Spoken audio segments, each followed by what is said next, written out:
what's going on across the country with all the stories that we've gathered here in the Metro Newsroom. Today is the 5th of September 2025. Welcome to the program. So we'll look at the debate that's on the table. What exactly has Bloomberg reported about Ghana's economy and the performance of the city? Is it a matter of, use of words and misinterpretation to the words, or is it truly that Ghana's cedi is the worst performing currency in the world?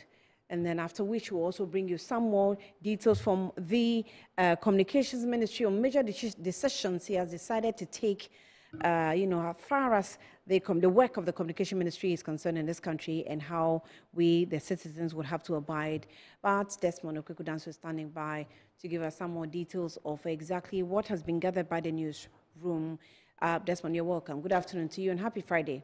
Good afternoon, Andy. Thank you very much. Happy Friday to you. It's the first Friday of the month of September, and in Cape Coast, the Ogwafe to Afashe is already, on, and it's going to be an exciting weekend. The Ogwafe to Afashe, is that the name? Yes, Ogwafe to Afashe. Okay, but in the world of entertainment, you know that those of you who actually like brands or designs or labels, I would say. Yeah. You know, Giorgio Armani actually passed. Yeah, he's passed. People have been wearing his stuff. All of us. All of us, whether the actual one or the other one, we all wear it. Anyway, let's get into the details of the stories we have for you on the news update. I am Desmond Okwekudanso. So let's take our headlines now.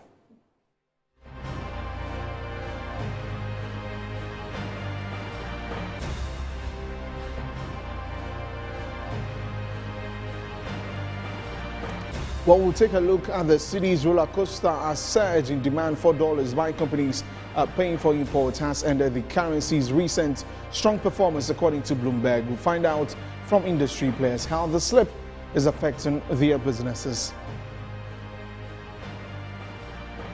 Also coming up, government announces plans to merge AT Ghana, formerly Airtel Tigo, with Telecom Ghana in what it describes as a necessary intervention to stem rising losses and create a stronger competitor in the telecom sector.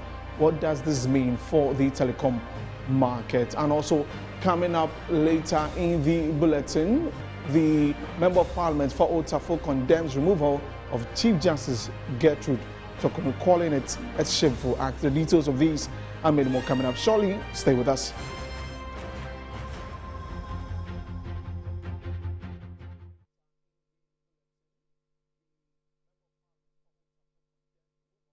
Hello there. Many thanks for joining us. We're live on Facebook at Metro TV Ghana, DSTV channel 277, and also on Multi TV. Let's get into the details of the stories. The Chief Executive Officer of the Light Foundation, Sheikh Abubakar Ali Napari, has expressed strong concerns over the recent depreciation of the city, warning that while the situation may be temporary, swift government intervention is crucial to restore stability and protect businesses. Because government is open up and is spending, you could see a lot of works, a lot of things have been taking place. The contractors had been paid, and then so many things. Maybe that can lead to the depreciation of the cedi. But all in all, compared to what we were and now, we still hope better. But we pray that the cedi will not depreciate further so that it won't disturb the economy and the businessmen, because businessmen will do and then plan their business ahead based on the city's performance. So if they go and buy goods, by the time they come and then the exchange rate, then we'll go back to where we are coming, and then we don't pray for that. Now away from that to the Savannah region, and the regional minister Salisu Be Awurebe says the government of Ghana is collaborating with authorities in Côte d'Ivoire to ensure the safety of some 13,000 Ghanaians who have crossed the Ivory Coast border for safety. This follows the recent violent clashes in Bignere over land disputes. The authorities in Ghana, in cooperation with the authorities of Côte d'Ivoire, we have teamed up and we are working around to make life a little comfortable for the people who have crossed our border to the Ivorian section, whilst also strengthening security, because some of the suspicion that we actually had in the Ghanaians part of our country was the effect that some rebels from Ivory Coast have crossed over to still attack some people in Ghana, creating that kind of panic response from the other part of the Savannah region. But be as it is, we have got that kind of assurance. They're putting the needed measures to ensure that no one moves from the Ivorian section to that of the Ghanaian territory to cause mayhem or engage in reprisal attack. And the same thing too, we have also put the adequate security measures in the western corridor of the Savannah region to ensure that nobody also crosses with any type of offensive weapon or come in to do any form of attack. So that's why for well over a week now, we have got relative peace and stability on the ground. And this is something that indeed we are working at. And today, as we speak, there is a high-powered delegation which of the Brifos, made up of the Council of Elders and that of the Brifos Association, who have visited Damongo, have paid a courtesy call, and the Yegbonra, the king and overlord of the Savannah region and Gonja land, as we have seen, has also assigned one of his paramount chiefs, the Damongo, to interact with them. And the feedback we are getting is very positive, courtesy the efforts of the high-powered delegation that His Excellency sent down to the region. Away from that, Nerasol Ghana Limited, a technology company and a subsidiary of the Just One Group of companies, has partnered with Checkpoint, a global leader in cybersecurity solutions, to introduce a digital solution which is intended to protect businesses and institutions from rampant cyber attacks in Ghana and Africa. The product was launched in Accra on September 3. The Checkpoint Cybersecurity Solution portfolio is a comprehensive digital solution that covers the on-premise security, cloud security, and workspace security of businesses, which help to secure Africa's digital economy. The rapid expansion of online services has exposed individuals, businesses, and institutions to a growing array of cyber threats, from phishing scams to sophisticated ransomware attacks. The Cybersecurity Solution Showcase by Nerasol Ghana witnessed tech experts from both private and public institutions to discuss ways to addressing cyber threats on businesses. Speaking at the showcase, CEO for Innover, Kwesi Bruce, urged financial institutions to invest heavily in cyber solutions. Where there's money, then there's criminals. And the financial sector is driven by digital platforms. You know, we all want to have a quick way to access our money. So the financial services is really using technology as a strategic enabler. So once that happens, the risks, the criminals also target the same place. Security engineer for Checkpoint in West Africa, Victor Ogu, says the security solution portfolio offers the highest level protection and lauded Nerasol for the partnership. Checkpoint is a prevent-first approach when it comes to cybersecurity. We are not detecting before preventing. We are stopping every attack before it happens. Issue of cyber threats will be a thing of the past. This is based on the fact that Checkpoint provides a 99.9% prevention rate. Managing Director for Nerasol Ghana Limited, Wisdom Ativo, says the new solution is not only robust, but relatively affordable. Given the emerging threats in the Ghanaian cyberspace, it is about time that we prepare our country, our institutions, and users to be combative and ready to be able to take care of cyber threats. So the essence of this collaboration is to make sure that we increase cyber awareness in the country by making sure that we bring the best expertise globally available to our country. So this is why Nerasol and Checkpoint are collaborating to make sure that we have one of the best cybersecurity solutions possible in the world, locally available at an affordable price. Theme for the event was Ghana cybersecurity readiness in this digital era. Now, the government, through the Ministry of Communications, Digital Technology and Innovation, has extended the enforcement of clampdown on all unlicensed courier operators by the Postal and Courier Regulatory Commission until next year, 1st of April 2026. The Sector Minister Savannah George also said government has reduced the license fees for single bike users by 50% and has instructed the Postal and Courier Regulatory Commission to put in measures which allow operators to register seamlessly using short codes and digital payments platforms. As a ministry, we've notified the Commission that we want a moratorium placed on any enforcement for the rest of this year. So for the rest of this year, the Commission will not do any further enforcement with the police on the road. Now, it is not because we don't want to enforce the law. It's because I need for all stakeholders to begin to put themselves in readiness for 1st of January 2026. And I'll start with the Commission because they are my agency.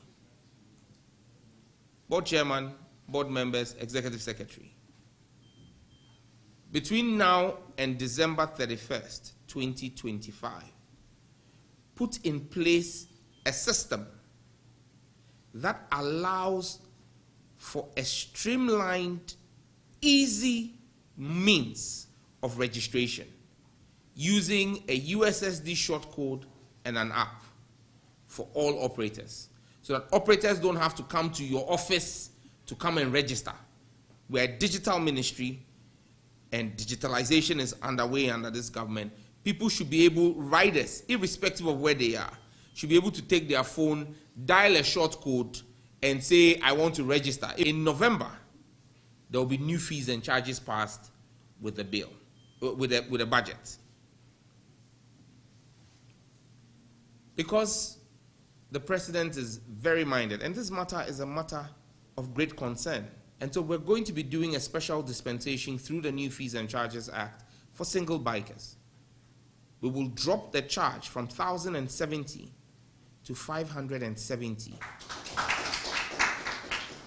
So the sticker is still 20 cedis, the form is 50 cedis, but in this case, instead of the 1,000 cedis that is being charged for the registration, it's dropping by 50%. Now, away from that to mining, and coordinator for Responsible Community Mining and Skills Development Program, Engineer Frank Pedro Sari, says the Minerals Commission remains the regulator of Ghana's mining sector, but a new implementing unit will take charge of monitoring cooperative mining. The new implementation will work with the Commission and the Environmental Protection Agency to ensure proper inspections and permits before licenses are granted. He spoke in an earlier interview on Metro TV. We are saying that for us to give a place for cooperative mining and for them to mine responsibly so that we do, because they have degraded a lot of land, vast hectares. Too much in the country. And they get little. Because they got little from it, they are unable to spend to reclaim. So when I go to the places and I say that, look, you mined here and had money, why are you not reclaiming? You hide dozers and you just have some technical people to guide you and reclaim. The miners will tell you that the money they expended, because if you're a miner, you have to do optimization. You have to know how much you are spending and how much you are selling the product. So now an ounce of gold is $3,500. What is your cost of production? If your cost of production is $3,300, you make only $200. That's not profitable. That is not profitable. You are just breaking through. So it is something that needs to be looked at. So we are looking at the fact that the government, through Gold Board, through other agencies, will look at investing the Ghana Geological Survey Agency Authority. Will look at investing in geological investigation. So we have blocked that an area. Let's look at the place where the mineral is, the mineralization of those concessions. I would so say, that, Kwesi, when I'm giving you, Kwesi, a license and a permit to go and mine, you know where the ore is. So you go and you design your pit. And you have to design the pit such that you are targeting where the ore is, and you don't go amidst just digging anywhere on site. The mining laws of Ghana has not changed. Yes. The Minerals Commission is the regulator of all minerals, including salts, coal, gold, bauxite. Yes, bauxite. We have created the Giadec. So diamond and what have you. So Minerals Commission will still be the regulator for the cooperative mining. So I am in touch with Minerals Commission. I'm in touch with EPA. However, we are the implementing unit. Minerals Commission has the inspectorate division. So before working with you. Yes, before we say this particular place is due for cooperative mining, we have done the pre-inspection.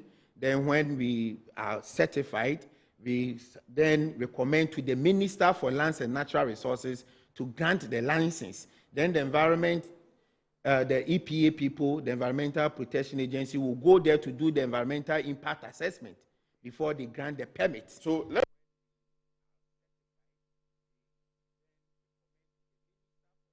Still watching the news updates here on Good Afternoon Ghana. I am Desmond Okreko-Danso. Now, stakeholders in the diplomacy and international relations sector have called on diplomatic envoys in Africa to leverage on diplomacy to attract business opportunities for their countries. This was made known at the Africa Diplomacy and Business Dialogue held here in Accra. The dialogue marks a significant milestone for the continent as Africa has reached a point where diplomacy and business must converge to make the vision of the African Continental Free Trade a reality. The summit brought together diplomats, persons from academia, officials from the AFTA Secretariat, students, among others. The dialogue emphasized that the trade pact presents Africa with unprecedented opportunities for trade, innovation and economic integration, urging stakeholders to work together. Professor Lord Mauko is an international relations expert and a foreign policy analyst who was keynote speaker for the summit. It's meaningful. We talk about economic diplomacy, where a diplomat is supposed to be an envoy to bring opportunities to Ghana and also send Ghanaian opportunities abroad. So the KPIs, the whole idea is that they are measurable benchmarks that every envoy is going to be assessed by, so that your job is cut out for you. The president is not just appointing you to just go and be called your excellency. You need to bring tangible results. So I think I support it. It's very novel. So if you do it well, it can become some of the other countries even may copy, so that we are holding people accountable to measurable benchmarks. The African Diplomacy and Business Dialogue was held under the theme Harnessing African Diplomacy for the Success of AFTA and was organized by the Swords University College under the leadership of Ambassador Kojo Alabo.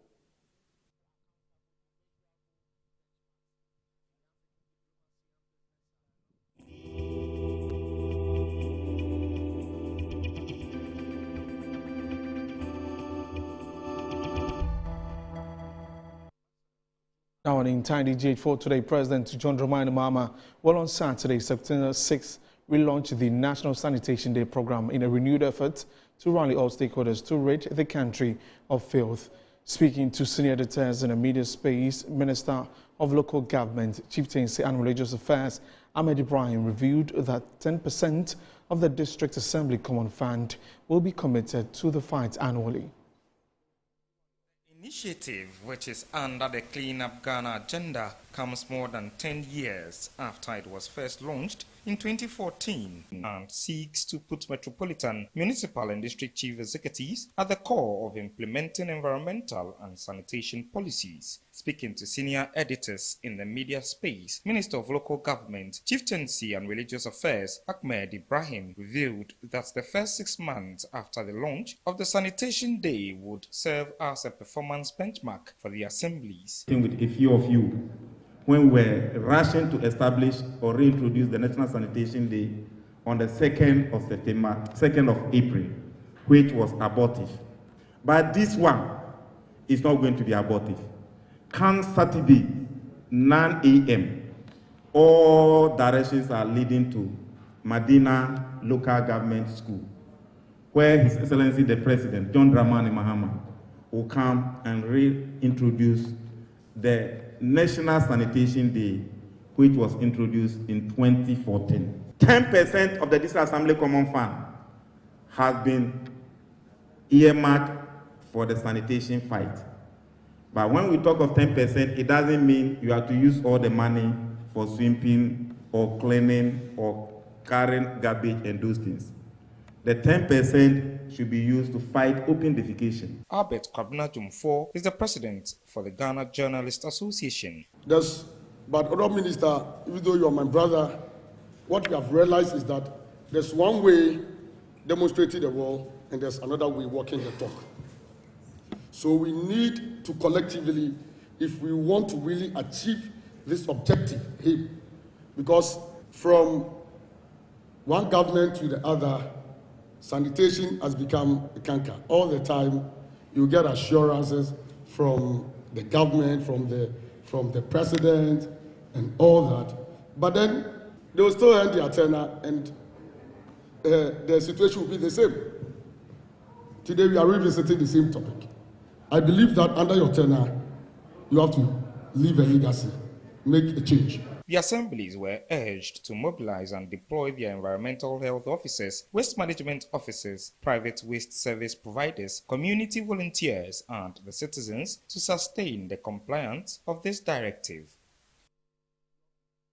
Now, former MP for Sunyani West constituency and former local government minister Kwejo Ejeda has stated in an exclusive interview that the party has, or the NPP has, lots of work to do as its current state of affairs clearly shows a lack of unity. He highlighted serious disunity within the NPP, noting repeated calls for unity by presidential aspirants as proof of division. He praised former President Kufuor's ability to unite the party despite challenges and criticized current leaders for allowing hostility to deepen. The party has a lot of work to do. Why? Everybody is talking about unity. So if all the aspirants, now what they are saying is, vote for me because I'm the person who can bring unity, then it tells you there is no unity in the party.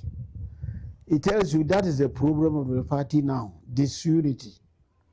Because all the aspirants, the presidential aspirants, everybody is talking about, I'm the one who can unite the party. I'm the one who can unite the party. Yeah, all of them from Bawumia, Kobre Japan, Kennedy, Brian, everybody is talking about, I'm the one who can unite the party. It means that is the problem of the party now. So if you ask me, how do I compare the party now to those days? I say that is the problem of the party. There is no unity in the party now. There's no unity. Why are the aspirants talking about uniting the party if there is unity? So I'm not the one who is even saying there is no unity. Everybody is talking about if we don't unite, we cannot win. So I don't have to. It shouldn't come from me that there is no unity. Every party member knows it, and it is our language. We should unite. We should unite. So the aspirants are all talking about, I'm the one who can bring unity. I'm the one who can unite the party. So that is the problem of the party. Now, the former legislator also said it is too early to fully assess the NDC government, arguing that John Mohammed's government is benefiting from the foundations laid by the previous NPP administration, while praising the NPP policies for strengthening the city and increasing gold reserves. It is too early to rate them because they haven't done anything since they came. Should I say, the hangover from that other government is what we are experiencing now. The Cedi, which has gone down, they accept it, but they are doing propaganda. From Kwame Nkrumah's time up to 2023, our gold reserves, every country backs its currency with the gold. Our gold reserves was not more than 9 tons. But from 2023, when they decided to use that, by the time MPP was, it has moved to 30. Yes. Now, since NDC came, they have added just about one, more less than that. So, and now those in central government are, central bank are accepting the fact that it is because of that. And then the reserves which have been accumulating, that is what they have. These are all helping to give the currency some weight. Since this party came, when they came to power, all we have seen is inauguration of this, inauguration of that committee. You go and inaugurate, there was a planting for food and jobs. Now you rebrand it and go and inaugurate Feed Ghana. This planting season, how many fertilizers have come out? How many seedlings and what changes have come into the agricultural system? Vincent Asafua, Member of Parliament for Otafo, has strongly condemned the removal of the Chief Justice, calling it a shameful act and an assault on the independence of the judiciary, warning that it leaves a lasting scar on the country's democratic fabric. Speaking at a press briefing, the Member of Parliament described the process as a travesty of justice, arguing that there's no document of the prima facie case that had been established and accusing the council responsible of lacking a legitimate foundation. Under the 1992 Constitution of the Republic of Ghana, it is only the Auditor General of the Republic of Ghana who can determine that there is a misuse of public funds. And when he does so, he goes ahead to make a disallowance.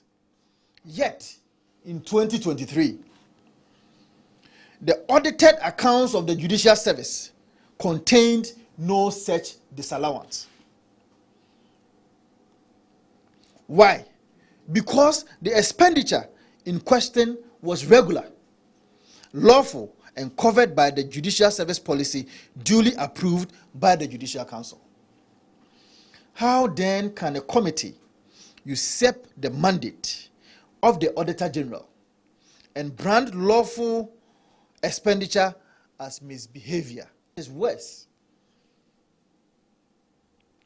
This same travel and per diem policy has existed for years. And all three previous Chief Justices under whom Justice Tokono served benefited from it. Madam Sophia Kufu benefited from it. Chief Justice Enin benefited from it. To turn around now and call it a misconduct is not only unfair, it is a betrayal of constitutional order. At the stage of receiving the committee's recommendation, the President had another chance to act as a true guardian of the Constitution. Article 1469 may require him to act on a recommendation, but he cannot pretend that he was powerless. The entire process leading up to that recommendation was riddled with constitutional breaches. By accepting it wholesale and issuing a removal warrant, the President chose to endorse those breaches. He cannot now wash his hands of responsibility. He cannot do so. The President of the Republic cannot wash his hands of responsibility. He cannot say that he was mere a conveyor belt. That cannot be the case. A conveyor belt does not think. A conveyor belt does not decide. But the President of the Republic did think, did decide, and did act. And in acting, he chose to weaponize the Constitution to achieve the politically expedient removal of the Chief Justice. And that's all for the news updates. Many thanks for joining us. I am Desmond Okorekodanso. For more news, log on to our website, www.metrotvonline.com. Annie Fampo for standing by for the rest of the program. Annie? Yes, Desmond. Yeah. Yeah, you know, I thought that August was a month that was a bit heavy on us. Yeah. Because of the, flow of activities and disasters that befell the nation. Looks like September is going to be equally a heavy one. I talk about the Chief Justice situation. Well, I mean, back to back, it has been us going to Akwetia for by-elections. Yeah. It's been the updates of the Chief Justice's removal. A lot. I mean, huge things are also happening right from the beginning of this month. And so we'll probably have to gear up for more. We'll gear up for a lot. Yeah. And one of the things we need to gear up for is Monday. After yesterday, what's the Black Stars? I saw your video trending again, the one you did on Good Morning Ghana. I think that last year when the Black Stars played. Oh. Yeah, it was trending again. So we don't know what to do with them now. Yesterday, we had to win that all-important game against If you can Chad. remind me, which video was that? You were in the Black Stars black, I think the training kit. The long jalabia. Yeah. You were saying that whether the team should be dissolved, scattered, all of that. Anyway, we have another game on Monday. And let me remind you that. Let me remind me so I don't forget my T-shirt. Yes. You know, I say I never, I never give up on the on the Black Stars. And a lot of Ghanaians are hoping. In fact, many dreams are hinged on the Black Stars qualification for the 2026 World Cup in USA, Mexico, and Canada. Okay. They cannot allow themselves not to qualify. Yesterday was bad. On Monday, hopefully they redeem themselves. So with a draw, scoreline yesterday, what does it mean? Well, what it means is that I think we had 16 points before we played the game yesterday. We just had to win so that we feel more comfortable, even before we were about to play Mali, because Mali is a tougher opponent than Chad. And we went away to Chad, which is ranked 175 in the world or so, and we couldn't beat them. We drew that game. So coming to Accra, it means that we need to avoid a draw game or a defeat as much as we could so that our chances of qualifying, I mean, we are there, but we need to just stamp it properly or else last minute things can worry us. And, USA, Canada, Mexico, no matter what, inshallah, here we come. Desmond, it's Chad. Yes, Chad. We played Chad. The team we played was Chad. Yeah, Chad. Chad. C-H-A-D. Chad. Honey, I see what you're trying to do. Desmond, thank you. I will still wear my jersey. Yes, as always. All right. So Desmond Okweku also there bringing us updates, but we'll get into the issues and we'll start off with the economy. Exactly how is the city performing? Is there something that the nation should be worried about? What exactly are our factors that we have to consider within the economy, especially with imports, right? With imports. We have some critical questions when it comes to imports. Ghana seems to have, quite a number of raw materials. We don't have a reason to be important, but we're still equal with countries who do not really produce anything at all, but are outperforming this country. With a bigger population, with a smaller population, we'll do the comparisons when we start the discussion. And then also the merger of the two, AT and Telecom by the government due to some loss, due to some loss in the first quarter of 2025, I would say within the first 8 months of 2025, exactly what's happening with the communication companies. We'll get into it and also see how that measure is going to go. Let's take a breather. When we come back, we start talking economy.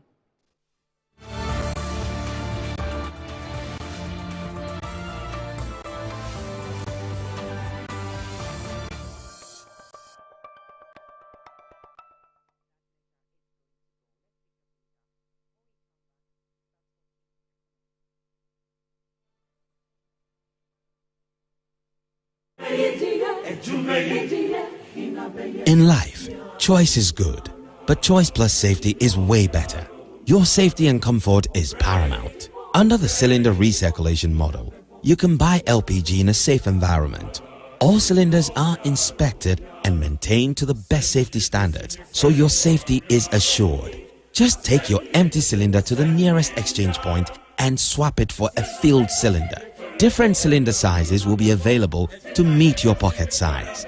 Imagine cooking in a smoke-free environment. This will improve the health and well-being of you and your family. Choose LPG in a safer model of distribution. Cylinder recirculation model, securing your safety, creating more jobs. A message from the National Petroleum Authority under the patronage of the Ministry of Energy. You've seen nothing yet. This Big Brother Naija Season 10. It's 10 times the drama, 10 times the rivalry, and 10 times the game. This is certified. No zero, no minus. Big Brother Naija Season 10. Showing 24/7 on DSTV and on GoTV.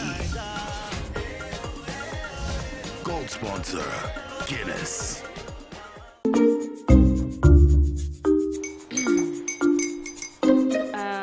Kwame and his uncle are almost here. Wait a minute. This one too, your friend Kwame. Wait, Kwame. As in the same Kwame again? Yes, Mommy. I'm the second coming. Into all this tension just to reintroduce that broke boy from Kaswa. Why would you deceive the family like this again? Now I understand the whole delay. Trotro from Kaswa. Why wouldn't he be late? Or be later? Of course.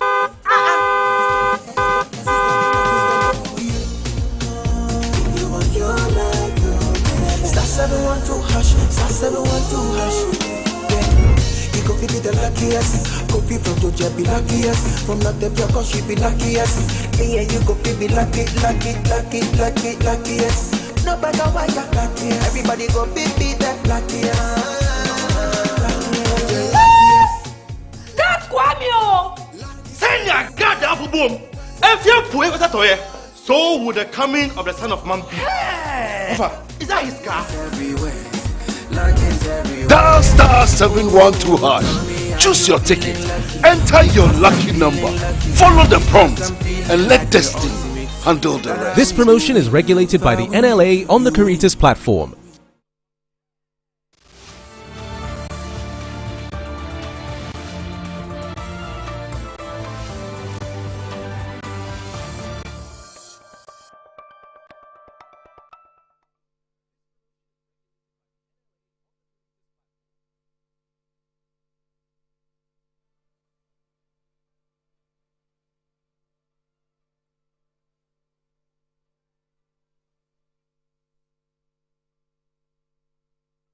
Sorry, welcome back. We're on Good Afternoon Ghana, and I told you earlier on that we are, going into the economy to read a few things that is happening to the Ghana city, happening to the Ghana city. Recently, Bloomberg gave a report about Ghana. That alone created a bit of some controversy because there were, debates about whether or not Bloomberg actually meant to report that Ghana's cedi is the worst performing currency in the world.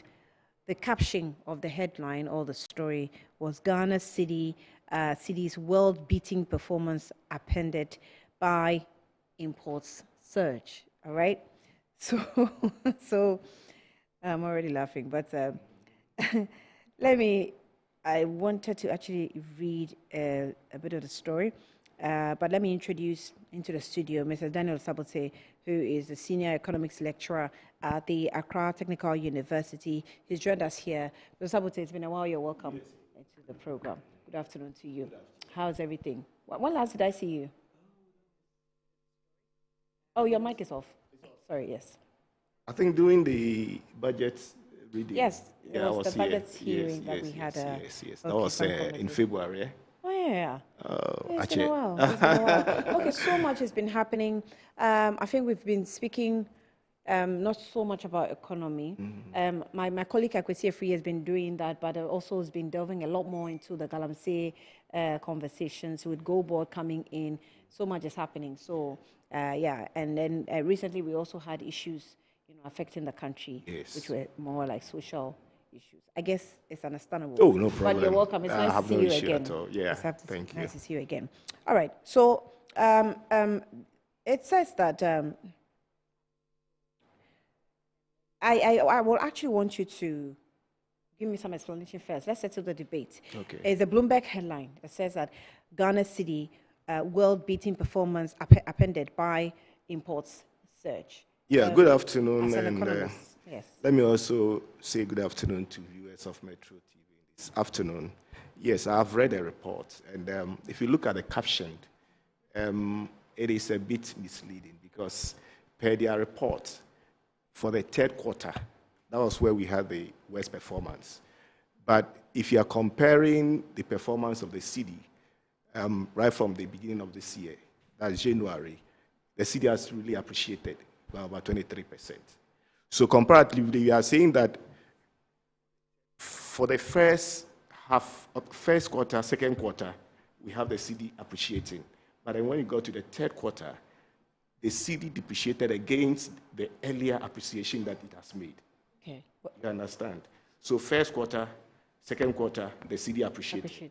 Okay. It was around 10.38, against 2024, where it increased to 16.7, 17, and what have you.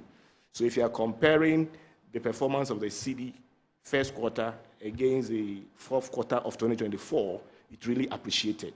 But then when you get to the third quarter, where you are comparing it against the second quarter, that is where we have the depreciation. So it appreciated by itself and then came back to depreciate against the earlier gains that it has made. It has made. Yes. Is it about 50% of its... No, it's 13.4. So apparently, so what is happening is that it is just for the third quarter, okay? June, July, August. That is where we have the depreciation by 13.4. And there is a benchmark. Once they are able to say that our Cedi is not performing, it means that they are using a benchmark, they are comparing against other currencies that have also experienced similar depreciation, but it appears that ours is higher, okay? And if you look at the reasons, they are quite tenable. I don't see why we should... I want to go further into the appended debate before the reasons. So it was actually interpreted to mean that the Cedi is now the worst performing currency, which some economists have come out to say that's not exactly the situation. The Cedi is not necessarily the worst performing currency if Bloomberg reports that it appended, in performance. Because if you look, they ended at 13.4, but it could be that we also have other currencies that have depreciated beyond the 13.4. Okay. Which would have meant that the Cedi, if you look at it globally, is not the worst performing currency, even though we all attest to the fact that the Cedi has, slipped. Underperformed. But, it has underperformed. Looking at the trajectory, where we started from and what people were hoping to. Yeah, because, within I think the first 3 to 4 months of the year, as you say, first quarter. Yes, first quarter. We had the Cedi, and even second quarter, if I'm yeah, second quarter too. Yeah. The Cedi being the best performing currency in the world. Yes. Economically, is it possible that just at the beginning of third quarter, it can become the worst performing currency suddenly? The performance will reduce, but to target as worst in the world, that is where I have my problem. It's unrealistic. Unrealistic, because look, you are looking at our performance as of June, okay? And then between June and August, you cannot come back and say that it is the worst performance on the part of the Cedi. So I'm looking at, in the world. Yeah. So I'm looking at the time period. Yes. And I'm thinking first quarter, second quarter is the best performing, and it still holds that badge for the longest of quarters. Yes. And then suddenly we slump into, we get into third quarter, and it's slumped to be the worst performing. That is too fast. Yeah, exactly. You are right, because exchange for the Cedi to experience. You are right. If you look at the 13.3, okay, the slip 13.3 as against the earlier gains that the Cedi made, that is why I was saying that we had earlier appreciated, the Cedi had earlier appreciated, and then it is depreciated. So you compare it to the gains that you have already made. But to come out and say that it's the worst in the world, that is where I have a bit of a problem. Even though whatever assessment that they have made is data-driven. nobody has any issue with that. It is data-driven because you are looking at where we were in June against where we are almost close to 12 point something. Okay, so definitely people will be worried why all of a sudden we have this slip or this drop. Yeah. Okay, and I don't think there is cause for us to panic.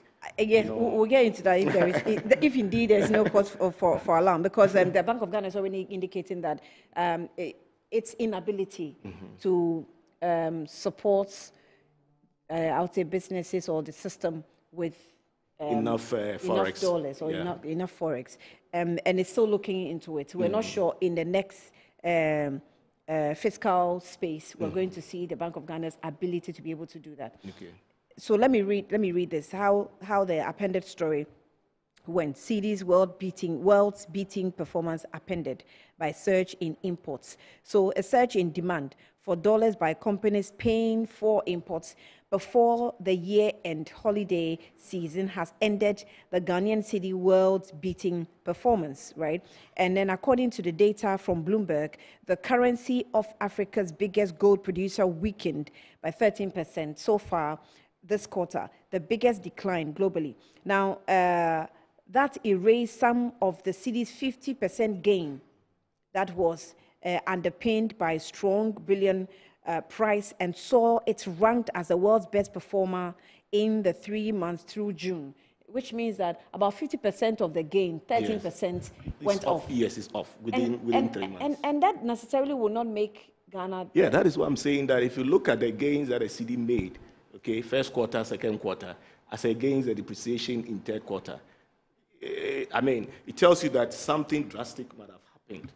And I'm happy Bank of Ghana is able to, has come out to explain, they've been able to identify the reasons behind the slip, okay? And I have no doubt they have antidotes to the depreciation. Looking at the reforms and what BOG is doing currently. Because if it is something that is persistent, then inflation should even be rising. Yeah. That's the argument. Okay, but here we have inflation dropping to 11.5. Okay, yet we have the cedi depreciating by 13 point something within 3 months. It tells you that in terms of how BOG is managing the forex, they are doing well. Just that something might have happened, and that has resulted in this depreciation of the cedi. Do we have to compare the cedi's performance to, which is of course what happens, to other currencies that will put the cedi in a certain position as we see it? Yes, normally we prefer comparing the cedi to the dollar, okay, because talking about the dollar, it is a global currency. That is what we normally use in international trade. And if you look at the performance of the dollar from the beginning of the year, the dollar also struggled a bit. Yeah. Vis-a-vis the BRICS, coming in to also suggest that they would like to have their own local currency, use their own local currency in doing business and all that. But I don't see it to be worst performance, honestly. I have a problem with, even though the report is data-driven, we've all seen that, yes, it was around 10 points. So is it that the report is data-driven and so is data-driven, and so we can only go by the data analysis? Yes, exactly. So are you just finding it difficult to accept that, we cannot be, maybe, and you're making these comments not based on data. You're making it based on maybe trend analysis. Yes, looking at a trend analysis, yes, you are looking at it in terms of the trajectory. Every year, looking at a period. That is why I started by saying that there should be an explanation to what is happening. Average. Yes, if you look at the period, okay, between July and then August. This is a peak season for traders, businesses, so the demand on the dollar will go up, it will increase, right? And let me also add that immediately we have people coming out to say that the banks have run out of dollars. Speculations will set in. So you find people rushing in for the dollars. And once you rush in, when you don't need it immediately, what happens is that there is that kind of shortage in the system, and it may be artificial. Are you getting it? Because maybe I may decide to import next month, but hearing that banks have run out of the supply of dollars, I'm compelled to now rush to get it now. Okay, so the speculation is also pushing. Is it not possible? Okay, it may be. I want to go by the word it may be, because obviously the Bank of Ghana is struggling. The Bank of Ghana is in debt. The Bank of Ghana is under pressure to stabilize itself and make sure is in a position to support the economy. But also there are all the, I won't say they are facts, but I would say there are the talks or the rumors within the economy that the Bank of Ghana doesn't have the forex, but Aboji has the forex. Yes, that is also rumored, because you go to the banks and there are no dollars, and sometimes they even direct you to the Aboji, that go there, you get a dollar. So the confidence that importers have in the banks to meet their dollar needs is going down. And that is making the business of the Aboji to also thrive. Are you getting it?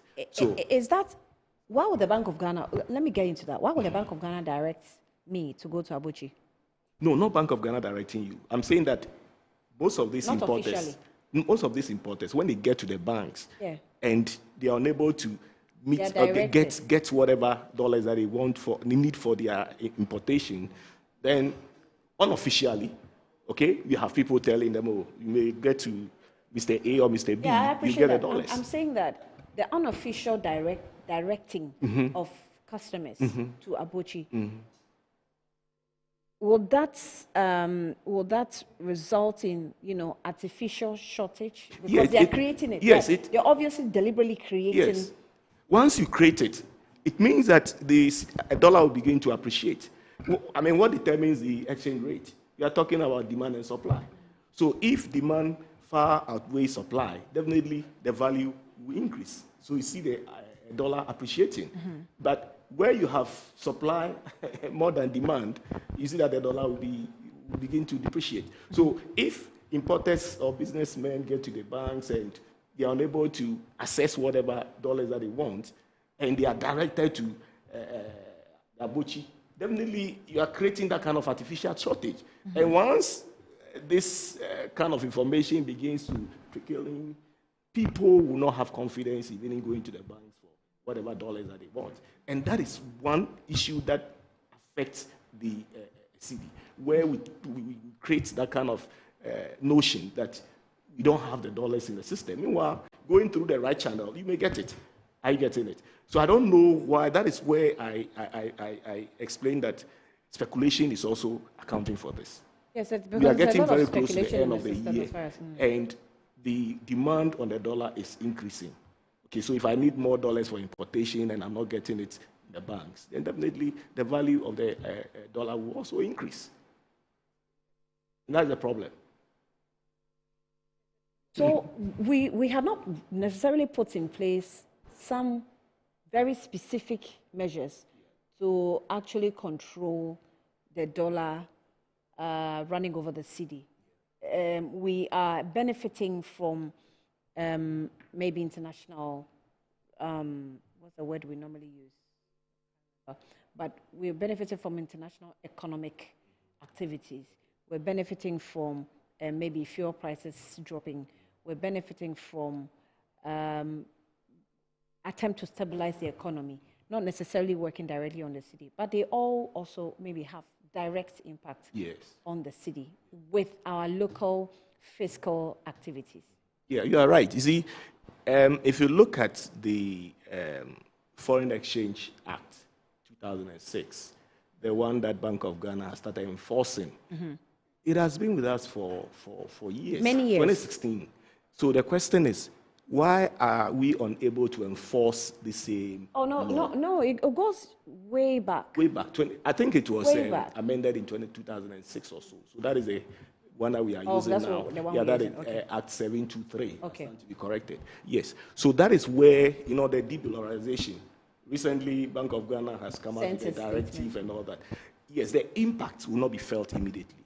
Okay. So these are What's the time frame you give to it? Oh, we should give ourselves, and if really they are able to enforce the law to the letter, we should give ourselves the next 6 months. 6 months? Yes. If we are able to enforce it. For dollarization measures to Yeah, have the an impact? dollarization. Some they are obeying, you know. Some have decided to go by the directive. But we can also have others who may decide to do their own thing. But some could be very visible, talking about maybe paying your fees in dollars in the hotels and all those things. They can easily enforce them. But the impact on the appreciation of the cedi is not going to be immediate. It is all about having enough supply. But the major reason given to the performance of the cedi, according to Bloomberg, has been the demand for dollars by importers. Exactly. And then also the Bank of Ghana's inability to supply with forex. Exactly. So those are the top two. Two, yes. But you mean that de-dollarization is also one? Yeah, it can also, no, it's not affecting it negatively. I'm saying that we'll begin to have the positive impact after. Oh, okay. Sometime, you know. Okay. Not immediate. Yes, but so, I'm happy Bank of Ghana is being very, very transparent with us. See, they've told Ghanaians where we are currently. If we are to rely on the reserves, the foreign reserves that we have made, they can easily cushion the system. But for how long will you always be going back to, you know, siphon your own reserve because you want to stabilize your local currency? So it's a good decision. We should allow the interaction of demand and supply to now determine our fate in terms of the value of the cedi. So, yeah. Let's touch on, I have something, Asaki, I will go back on the phone lines, but before I get to him, let me pick your mind first. We're getting into the reasons or the factors behind the performance of the cedi before I get to him. Okay. So tell me why you think that is happening. Within the first 8 months, is it unrealistic for some of the policies of government to reduce our imports into the country, or imports of, products? Yes, you see, if you look at some of the policies of the government, like the one on agri, where we are trying to and the one that was launched by the agri minister, now they are even asking that SHS should have their own farms and all those things. Oh, okay, see, let me get the right. Okay, but go ahead. Yes, so these are measures that will definitely impact positively on the cedi, but it is not going to be immediate. I mean, going into farming, harvesting, trying to use it as import substitution, it will take time. Okay, so the real impact will not be felt immediately. So if you look at the government, the first 8 months, they were looking more at reforms. What are some of the initiatives that will bring in long-term solution to the problem? Because we've been experiencing this for years, okay? And in solving the problem, we have the immediate solution, the medium term, and then the long term. But in terms of we getting import substitution, it is more of long term. But in the immediately, what should we do? That is where we have Bank of Ghana meeting the demand of importers in terms of supplying the dollars. So if Bank of Ghana is unable to meet the demand, then that is where we have the cedi also going down. Feed Ghana, thank you. That is where we also have issues with the but it's a good thing, because we shouldn't always come out with this knee-jerk reaction. Okay, we should be proactive, right? And in being proactive, it means, one, you are looking at your remittances. Bank of Ghana also indicated that they have also identified some loopholes in terms of remittances. Not all remittances go through the formal channel, and that they have put in place measures to seal all those loopholes. Now, these are things that we need to identify in order to arrest this perennial depreciation of the cedi.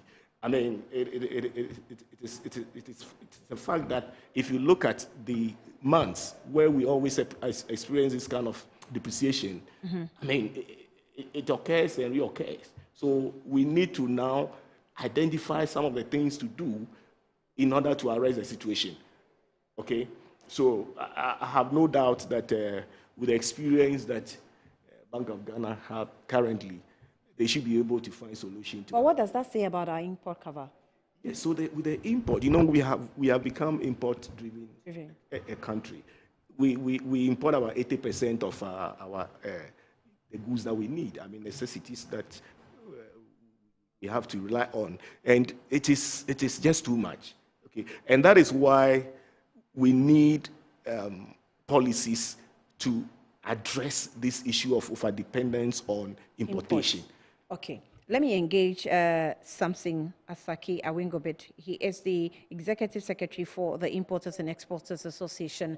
Samson, thank you for your time, and you're welcome to Good Afternoon, Ghana. Thank you very much for having me, and good afternoon to your cherished viewers and listeners. If you can reposition yourself, I can hardly hear you, but let's try. Let's try again. So we're talking. Thank you very much for having me, and good afternoon to your cherished viewers and listeners. The Ghana Cedi being appended as a report by the Bloomberg, and it has largely been attributed to import or importation. I'm not sure if you can give us a brief of how importation has gone so far within the first, the second, and maybe getting into the third quarter. Well, as you do know that we are an import economic-led country. So most of our goods that we have in the market, I must say 60% is probably being imported into this country. You can take it as well as the food aspect. You know how much money that is spent in importing yearly in terms of frozen chicken, in terms of rice, in terms of cooking oil, in terms of sardine, mackerel, and frozen fish and stuff like that. And so, and of course, you come to the automobile industry, you go to our brothers and sisters of the kind, and you see we import a lot of spare parts, we import a lot of vehicles, we import a lot of confectionery into this country. So quite clearly, our import bill is very huge, and so and it also based on supply and demand. So the demand side is very huge as compared to the supply side. But as the gentleman that spoke earlier, I think it's in studio or via phone, rightly said, the government have really done well in the past month of from April to July and August. We really had a very consistent stability of the city. Importers were paying duty at 10.2 for a very long time until 11 cities now. Of course, we were buying $2 at a very low rate. But we do know that the government made it clear. In fact, the president, it was like it was a soothsayer who said that they are looking at it to be around 11 to 12. So I can say it's still, I will say still better than as it was. The only problem that we are having is that when their colleagues put finances, their currencies in the bank, and to pay for their suppliers, that is why the central banks are lacking. They are not having the adequate of the forex to supply. Which Bank of Ghana says that they are trying to mop up every dollar in the system, and then you can see that the measures that they are putting in place. Even though, based on the challenges that one will put in the request, and that take like 2 weeks or more before you can get it, and some are not even getting the actual amount that they are requesting. It's the challenge now.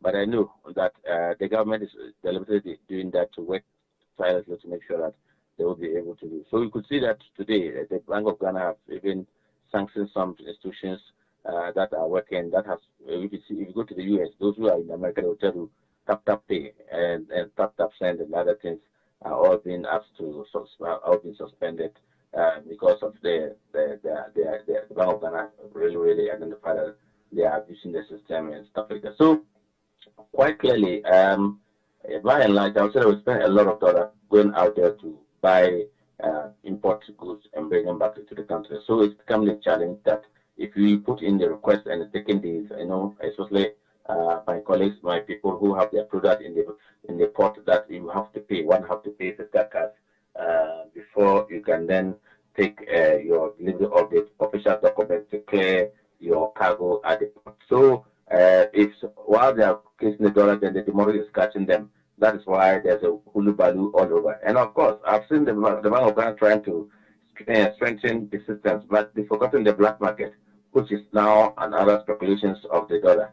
Because if you go to the commercial bank, you're not getting it. You go to the black market, and they are selling at 12 for something to 13 cities. That is not good for us. And so we want to bring this attention to the Bank of Ghana that yes, while you are strengthening those organized institutions, what about the unorganized institutions, the what you call it, the informal sector, i.e. the alliances, so that we can have to equip everybody to order.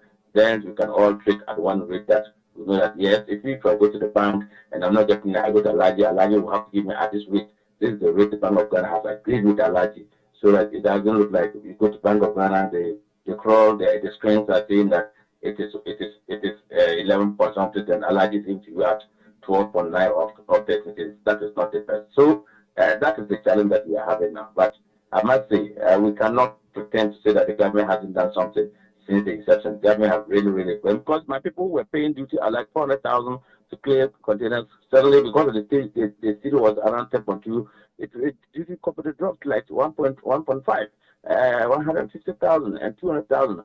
I know we used to clear Honda CVR before December, January, almost 400,000, almost 200,000 or 150,000. Today, somewhere when they clear and Honda CVR, it was paying out just like 54,000. That has been saving. Someone who brought in Lexus, Lexus Sport. It's the latest car, 4x4 V8 form. He was supposed to pay 1.5 million during December, January, February, but he cleared it around May. He paid only 550,000 to clear such a car.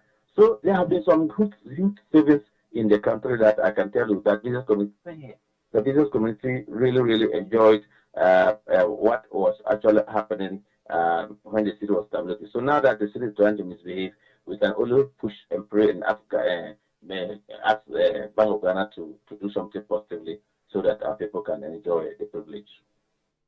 So, data has it that, by as of June 2025, government import cover was about 4.8. It covered about 4.8 months. And so it also showed that it was in a strong position. For many years, we had not been in that position and has the ability, to manage the imports like fuel and food. So I'm just wondering what brought about the sudden dip, and you also mentioned black markets. If you can, expatiate a bit on that. How did black markets especially affect you so much, and how did we move from the 4.8 months cover that we had to where we are today? So the truth of the matter is that how does the black market have the forest that they can sell to us at that high rate? That the commercial bank that is mandatory, that is regulating, whether they do not have the forest. That's the question we should all ask ourselves. Where did the Alaji bring it? The Alaji went to the same banks. And that was why the Bank of Ghana have to issue the statement to say that, look, you cannot go to the bank. If you can speak up a bit. I'm sorry. You cannot, yes, so you cannot go to the bank, the counter and withdraw, let's say, $100,000 or $1 million or so. That was what the banks were doing. You see, they will upload the forest to someone who comes to the counter to withdraw. Meanwhile, you know that if you go to the counter to withdraw, you can only withdraw more than $10,000 or more. If the rest, you have to do by transfer. You must put in documentation a reason why you are transferring such a huge sums out. And so these are the measures that the Bank of Ghana has put in place. I think they didn't look at that area. That was the challenge that we were having. Now that the forests have now gotten to Alaji, the commercial bank doesn't have it. So you are forced to go to Alaji at a higher rate. That shouldn't have been. And of course, as you do, we also bring in finished product because TOR is down. So until I'm told that TOR is now at maintenance, they are doing maintenance at TOR, and very soon, I think they are anticipating by November thereabout, TOR will be up and running. So if TOR is up and running, then the amount of money we are pushing to BDC to go and bring finished product to this country will be thing of the past, because if TOR is up and running, it's not just petrol alone, it's not just diesel alone. There are other premix fuel and other things that we are getting. There are other power products that we may get to support the industry and even construction industry. And so I am happy that if TOR is really will come back in an upstream, that is really going to help all of us in the industry. And then again, you do know that not only BDCs are important, even Bosch itself has to bring finished product as well into the country. So that is also consuming a lot of our forests. Then, of course, we consume rice a lot. And so I see the government trying to woo more people to go into farming, introducing, as the gentleman said, introducing even not only in senior high schools, but even junior high school and primary schools. Because last time I listened to the Minister of Agri in Accra FM, he elaborated a lot that this year's farmers, they intend not to only award only adult farmers, but even the secondary schools and the senior highs and the primary schools that have also gone into. So all these things will have to mop up more food. Then we should also concentrate more on rice production and then sugar. Then as we carry sugar, what do you call it? The Comeda, right? Comeda sugar factory. I'm told government is also working seriously to make Comeda sugar factory back come to produce. So if all these things are done, then of course, then visual plantation or plantation also come upstreamly to produce to feed the real mine others, and they're producing more oil with quality oil, but with less cost. Then of course, government can put in some of these restrictions.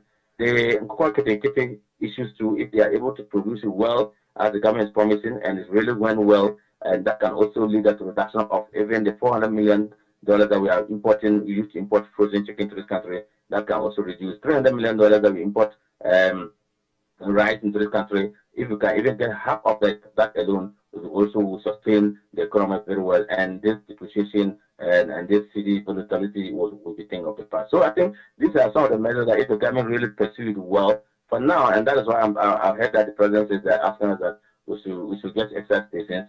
And I know government is also trying to make sure, okay, as we give the imported last time 10.2 at the port for a very long time, if the Cedi you find it wait maybe legs within 11 to 12 for that can give us maybe another 3 months or another 4 months subject for review. That will always good. Well, that is the way the Bank of Ghana is heading toward. They actually want to get a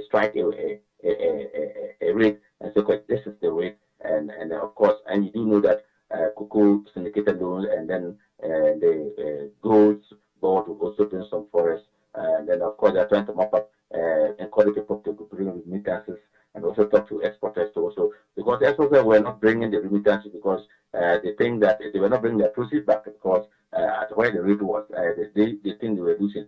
But I say to them that yes, you may be losing when you bring the proceeds back, but you will also be gaining when you are buying products because when the city is very strong, it means that when you are going to do into production, you can strike a balance. You can make, if you lose here, you will gain here. And so these are some of the measures that I strongly believe that the government is well to pursue it.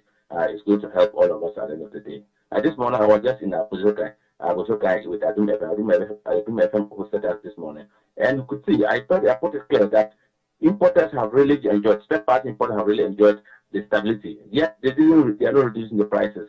This one, you don't expect President Mahama or you don't expect the Minister of Finance or you don't expect the Minister of Transport or the Minister of Energy or whoever to come to report and say, look, if you go to the fuel pump, there were some consistent fuel price per liter at 12 cedis or 13 cedis for a huge, a specific period. Unless we used to buy fuel at 18 cedis per liter, 17 cedis per liter, or 14 cedis per liter. But sometime now, it's hovering between 12 and 13 cedis.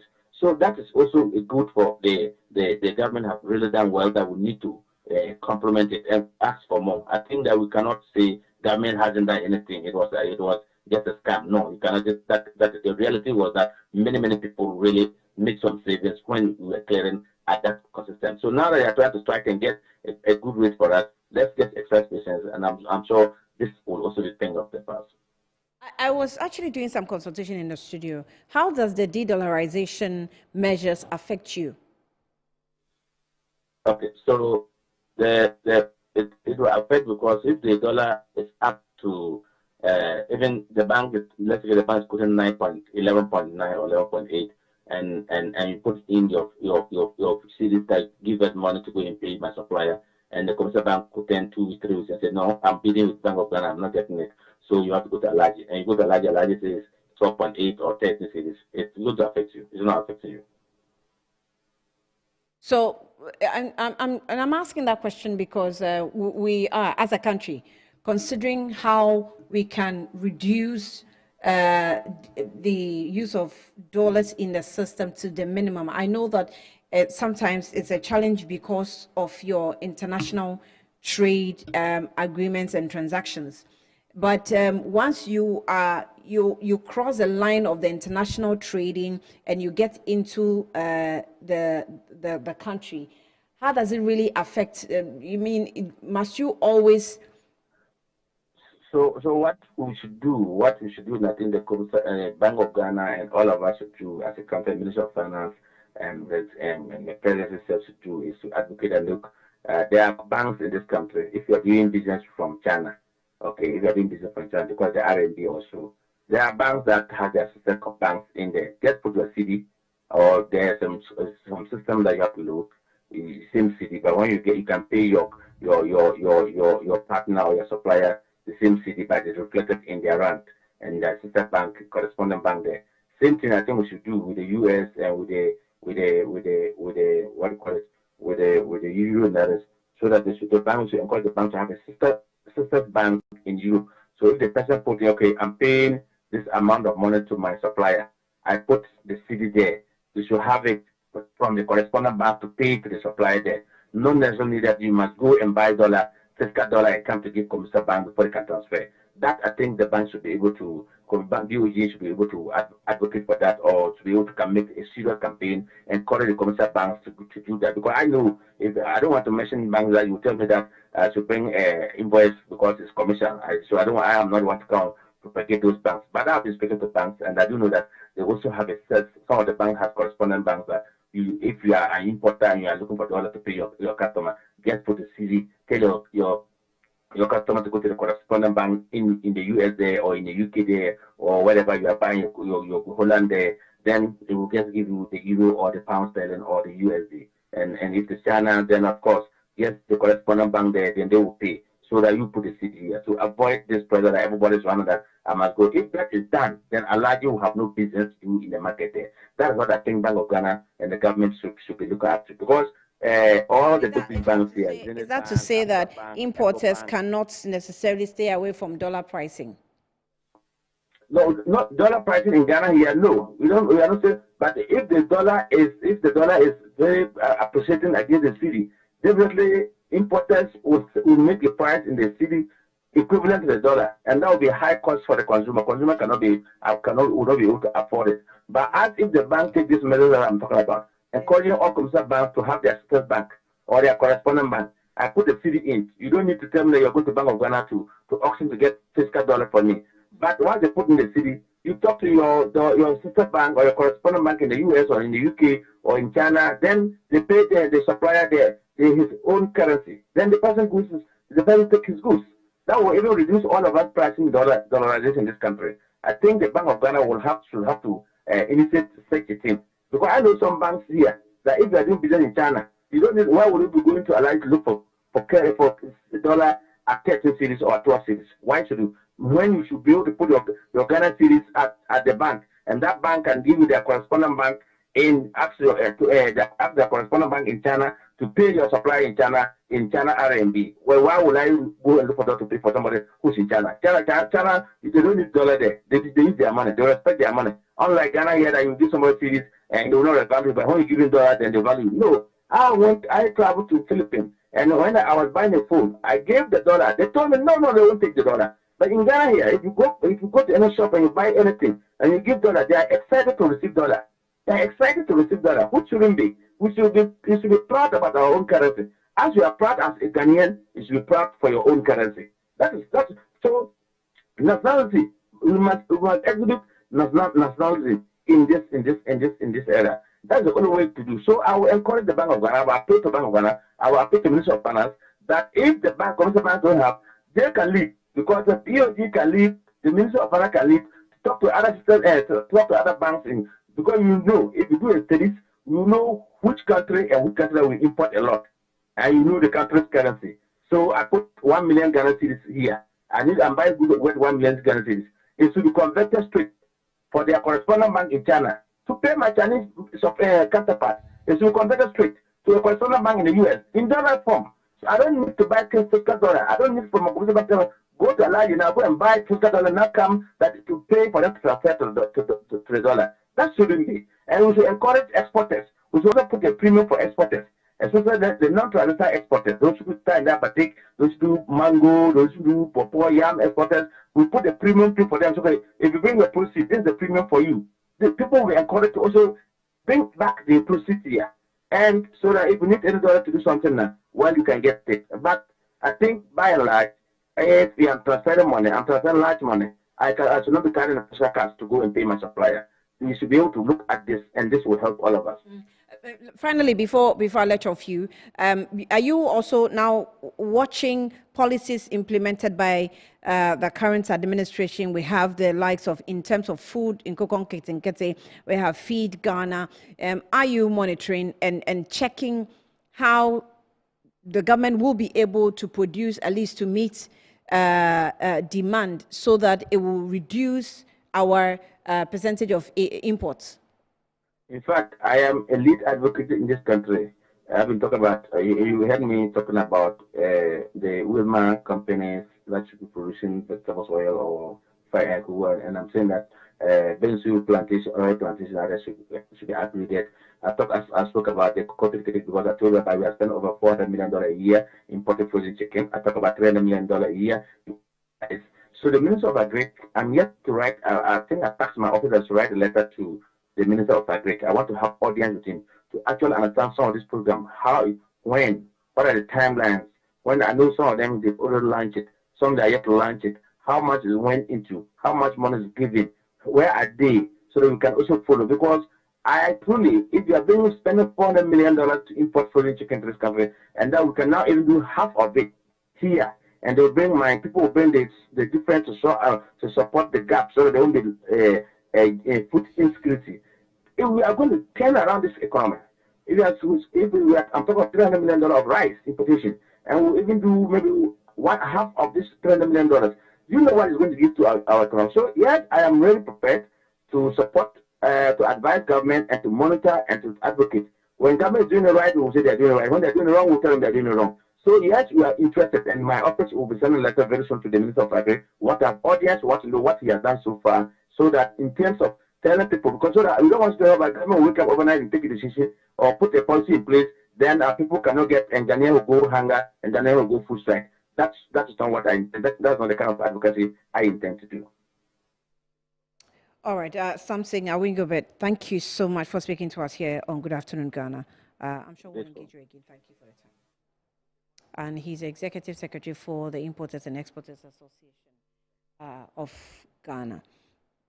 I haven't explained why the Bank of Ghana will have to come clear on certain policies so that they will know what to do going forward. What do you make of it? Yes, I think he has made valid points. On the issue of the dollarization and Bank of Ghana coming out with, to enforce the act, it is quite dicey. And we need to weigh both options and know what we are to do as regulators, as against importers and then exporters. Let me explain this.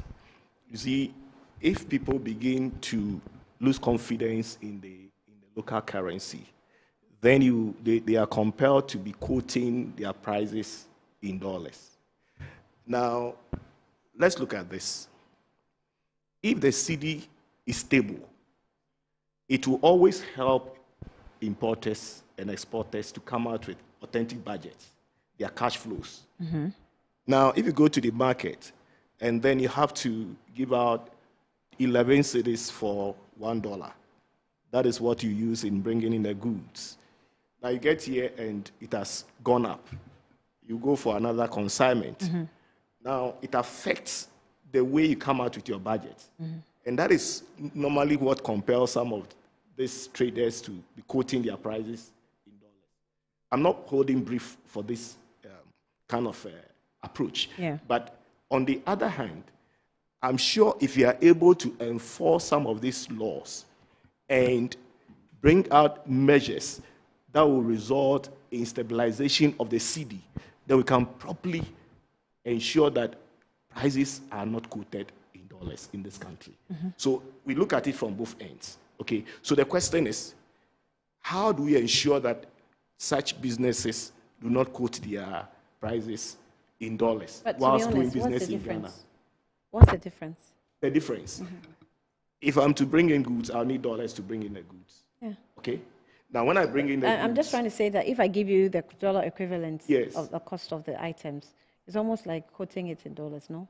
No. Or it's and just that is the what currency. normally results in inflation, especially if your currency is depreciating. Exactly. You know, when the Cedi started appreciating, you know, we had two schools of thoughts. One school of thought says that, cost of imports reduce, and truly cost of imports reduce.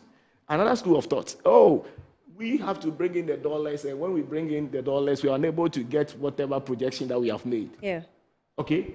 We heard it from our brothers outside that anytime they bring their money, the remittances, in terms of the Cedi equivalent, it reduces. So you still have people who will advocate that the dollar should appreciate. Others will say the dollar should depreciate, depending on where you stand. Are you getting it? So we should be able to strike a balance. And I remember that is why... But we're not in an economy where, for all intents and purposes, we are advocating for dollars appreciation. No.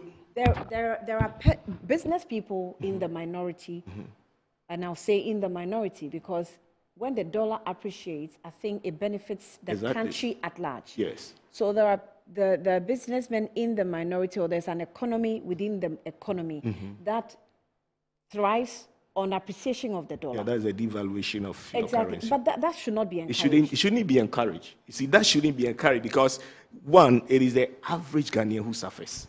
Okay. Now, today we are all saying that price of imported goods have reduced because the Cedi has appreciated.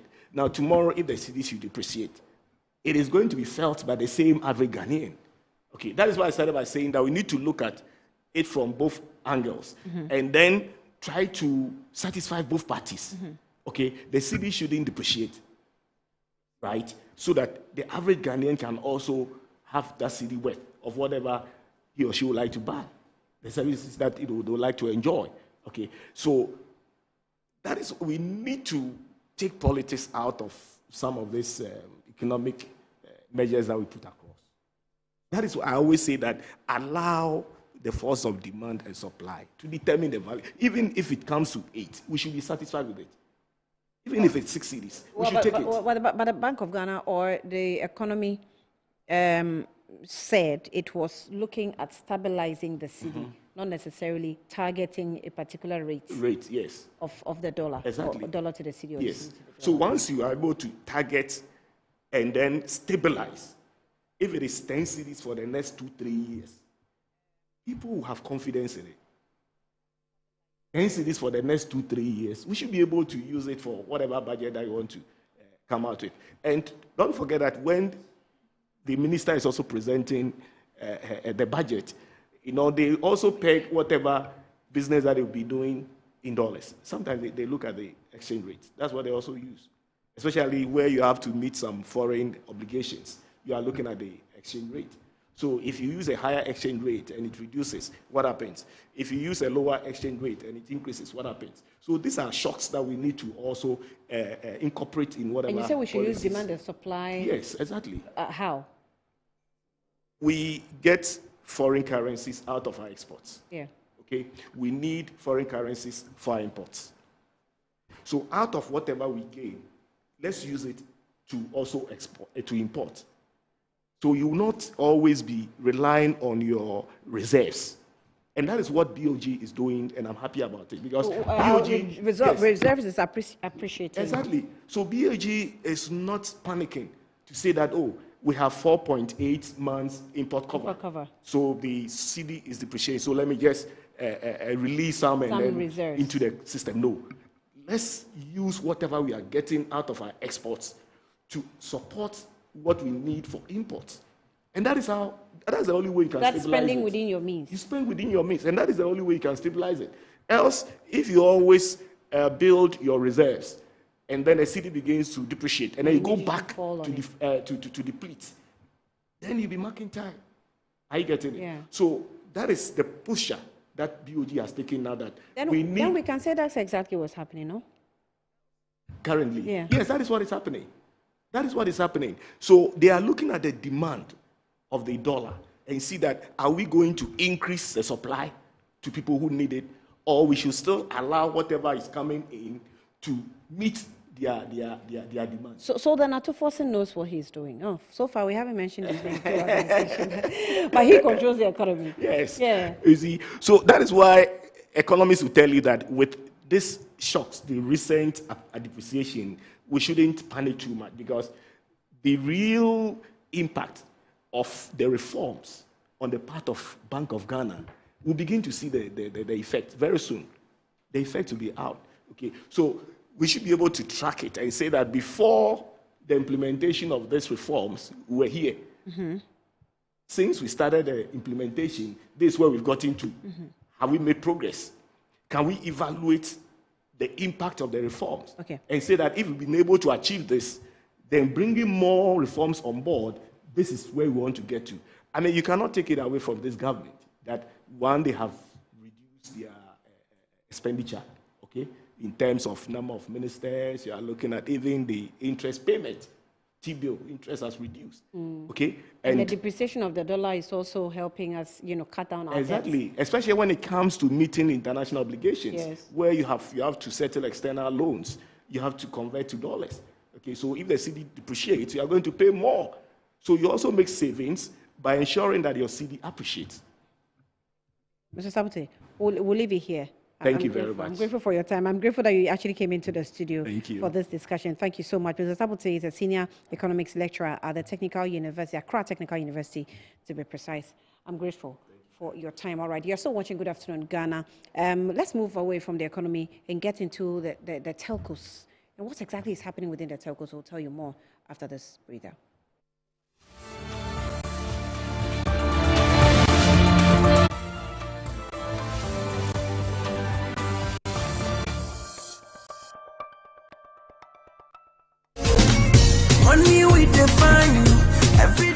So congratulations to you and everybody that won on the bonus ticket. Okay, yes, we hope that next year you get on the luckiest again and win bigger than you won this time. Okay, so congratulations. Yes, wow, from the luckiest to you as one of the winners on this ticket. So congratulations.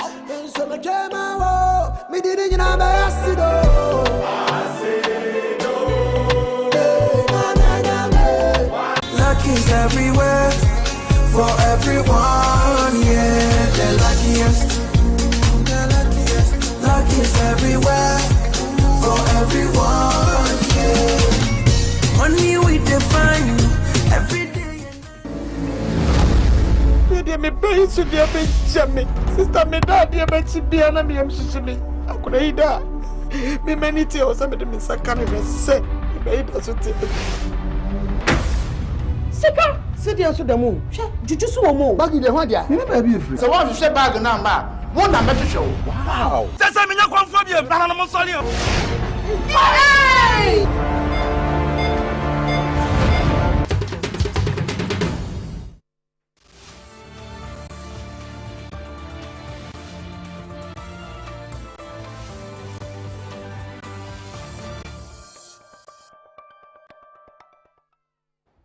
Welcome back. Now, the Ministry of Communication, Digital Technology and Innovation has announced that the government will merge Airtel Tigo, or Airtel, formerly Airtel Tigo, now it's called AT Ghana, and Telecom Ghana to create what it describes as a stronger and more sustainable telecom operator. At a staff engagement at the AT Ghana's head office in Accra, the Sector Minister Samuel Nati George assured employees that none of the 300 permanent staff will lose their jobs. We spoke with persons on the street. Let's take a listen. Between Airtel Tigo and Telecom comes after many financial losses to the telecom sector. According to the Minister for Communication, Innovation and Digitalization, this step is aimed at reviving the company and protecting the customers. But how do Ghanaians view this move? I've been doing this work for a very long time. Okay, I didn't see any change. Okay, so if Airtel Tigo is not working that well and they want to merge it, I don't know the motive behind this idea, okay, but for me, I can't really foretell any improvement, okay, unless maybe they put in measures that will attract a lot of people to this network. If they're able to do that, that's so fine. But apart from that, I can't really see any positive this thing about the whole thing, because the market is really about MTN, and now we are doing this business because of MTN. So if Airtel Tigo and Telecom go fit do something, unless they put in measure to attract people so that they will be able to patronize their services. Merging the both networks will make Airtel Tigo more stronger. It will make them not to lose more customer, because I think even me at the point I wanted to go to MTN. Assuming I saw someone that could do it for me, I would have switched to MTN. But I think that merging both Telecom and Airtel Tigo will make Airtel Tigo, the network, to be more stronger. It will cut down losses, and if the merging works and the network becomes good, I think they will get more customer that will make the telecom sector not lose more. Rather, they will gain more from the masses. I feel Vodafone is good, but Airtel, their network is that bad. So imagine the two might probably cause conflict or something. So I think they should just maintain it the way it is. So it's a good idea because it will save us less stress and it will bring competition between MTN and them. Yeah, because I think the networks are very poor and the data is running very fast. So I think when they merge, it will be a good decision. As government assures this measure will help recover the lost investment and then stabilize the industry, the question still remains, will this help for a better services and then customer values? Reporting from the Oso Streets, Accra here, for Metro TV News. My name, Jifa Atichobi. A report by Jifa Atichobi there. Let's go on to Zoom and speak with Maximus Ametogo, and he is a digital strategist. Maximus, I hope you can hear me actually. Good afternoon to you. Hello, Maximus. I can hear you. Okay, great. It's great to have you online. So, you know, the coming in of the telecom sector is supposed to make life easier for people. I don't know if I'm right on this, but also observing the trend, I can say that in Ghana, the situation is just opposite. I mean, we travel around, we go out of countries, we know exactly, sometimes you're walking on the streets and you can actually get just Wi-Fi on the streets, and it's nice. It makes life very easy for you. You're able to contact anybody. In this country, it's very expensive, it's stressful, rude customers, companies, telcos making losses, and in this case, we have about $10 million loss that we're faced with, which is calling for this measure. What exactly is going on? Yeah, so you have listed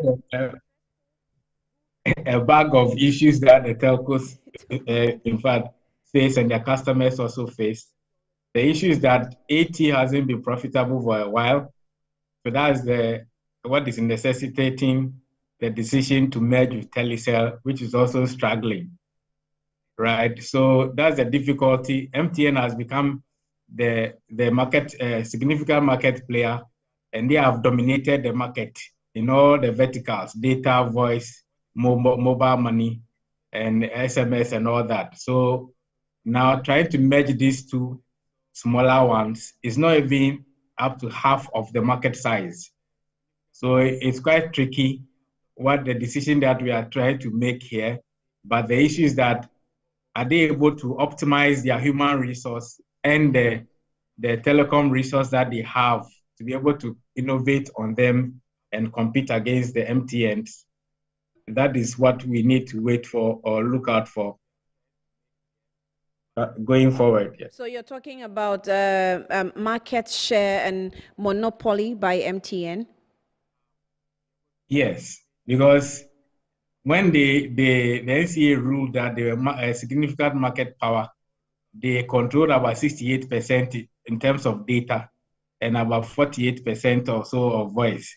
So you can imagine having that number already, and they controlling about 93% in terms of mobile money, which is running into trillions of Ghana cedis in terms of the transaction volume. So they are very profitable. And you can even see the kind of taxes they are paying, to government and all that. So trying to compete with somebody like MTN, if you are not big or equal size as them, and then having the blueprint that they are using in terms of how they innovate, trying to touch every vertical in the marketing space, is going to be difficult for AT and Telecel to compete with MTN. I mean, not to attack MTN, but is MTN doing anything that muffles the services of other operators that comes into the system? Because I saw when Glow came, I was present at their press conferences, trying to get into the markets and introducing themselves to the country, and then all of a sudden, it was sort of slumped. It couldn't necessarily survive. Yeah. And then the other networks almost facing the same. It was Vodafone, it was Tigo, it was Airtel, and all of a sudden, all of them, are slumped as well.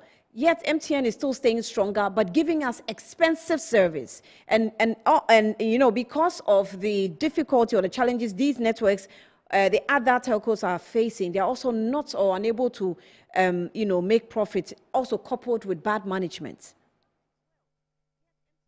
So that is difficult to ascertain in terms of the expensive service that they are offering. In fact, the SMP ruling requires them to even reduce their prices so that they increase their prices so that it will be higher than their competitors. So give the others the advantage in terms of pricing. So that is the SMP ruling. Well, MTN relatively, I think I'm are not doing supposed to the comparison locally. I'm doing the comparison internationally, I guess. Yeah. So even in Africa, of course, if you compare, Ghana is about in the top 3 when it comes to affordable data. Of course, it's relative to how much you can afford as an individual. That is it. So I'm sure that is the issue. But the main concern is how do you merge these smaller groups to become, a power to compete against a giant like the MTNs. So innovation has been able to help MTN be sustainable in the market and build resilience. They have built a profile of huge agent networks across the country. When they started mobile money 18 years ago, the rest didn't invest in it. And now that they have a hold in the market, the others want to play in that same space and they are struggling. Even the banks are struggling. So you can see that the long-term approach that a service provider like MTN has been using has been very helpful. They've invested a lot of money. And the other telcos, what they need is to be able to have the investment and the long-term approach to, offering a service that will attract more customers, because we want to go to where service is reliable and cheaper. And sometimes the reliability leads because you want to be able to put a call to another person. You don't care whether it's one city is more expensive or not.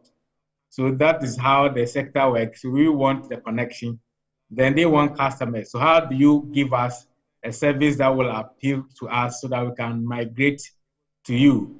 Now they are bringing their resources together. I'm sure they can work around a strategy that will work well for their customers, so that when I'm making a call, I'm browsing, I will not have any challenge. Then I will not think about MTN next, because now you are going to have 2 competitors in the sector, which will make the competition easier for MTN. Yes. So that is the challenge that we are going to have. I guess for me, it's about the customers benefiting.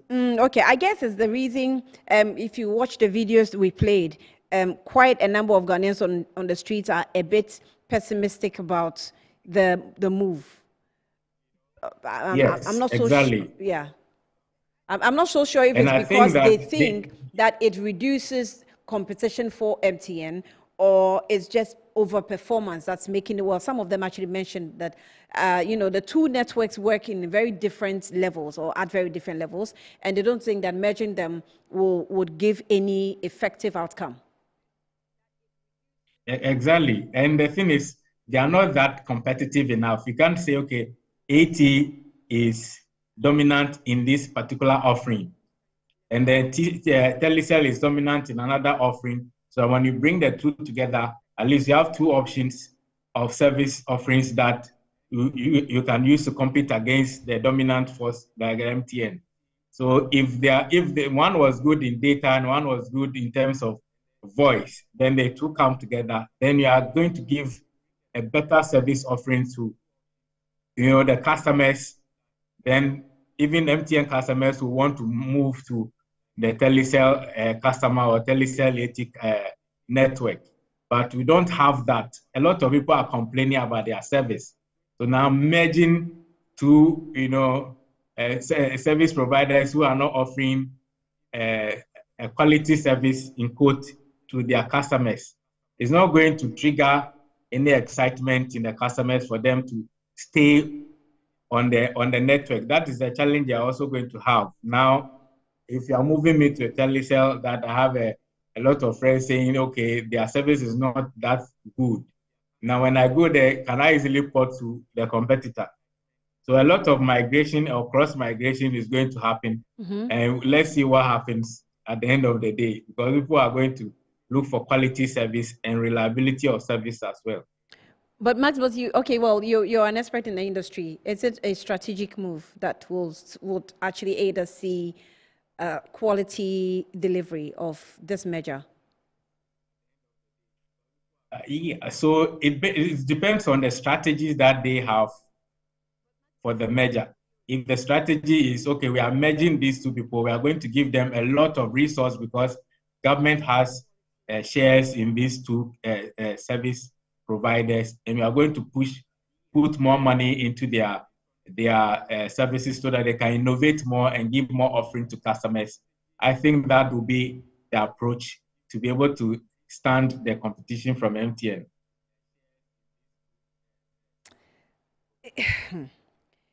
What, apart from the fact that these companies are unable to effectively operate, what else are the factors that affect them within?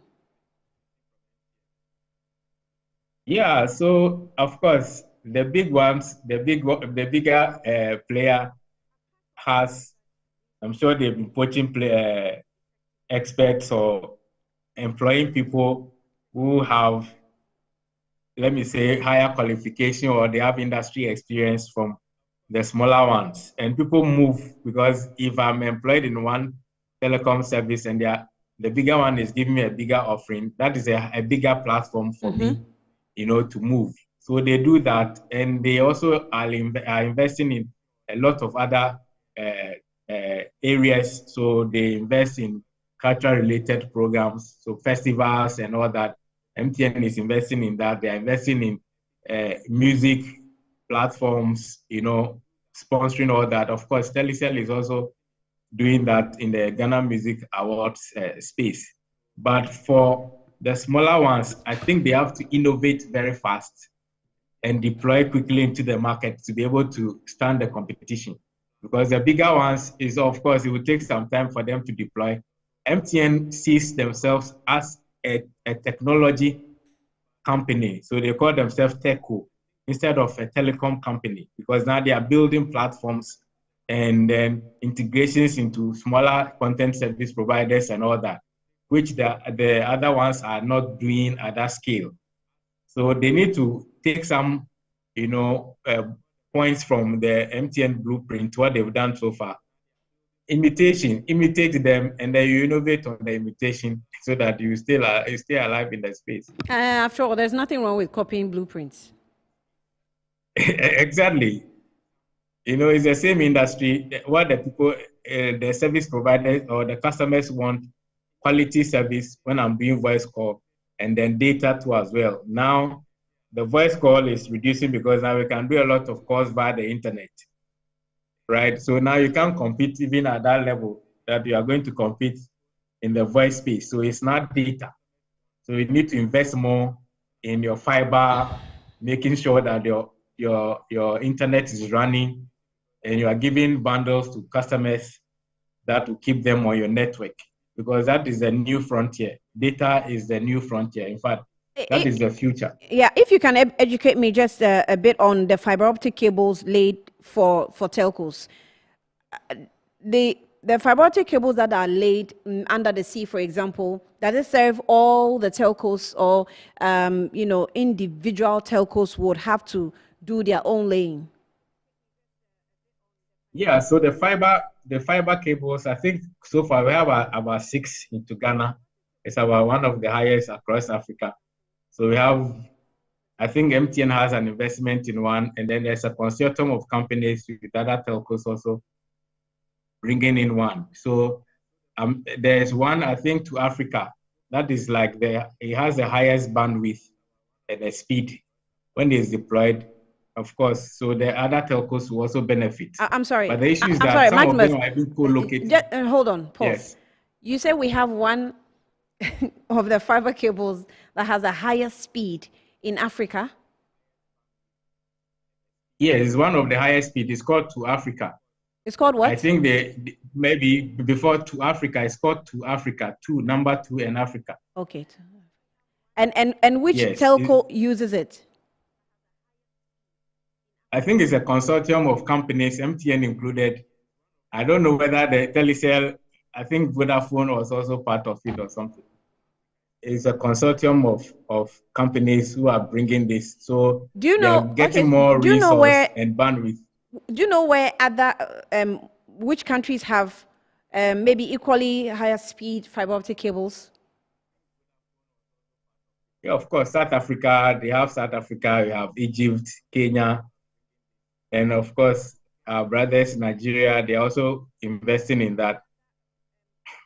Okay. So we need more of it. But the issue is that the connection from the coast to the hinterlands and the frequent cut of fiber is also affecting the service providers.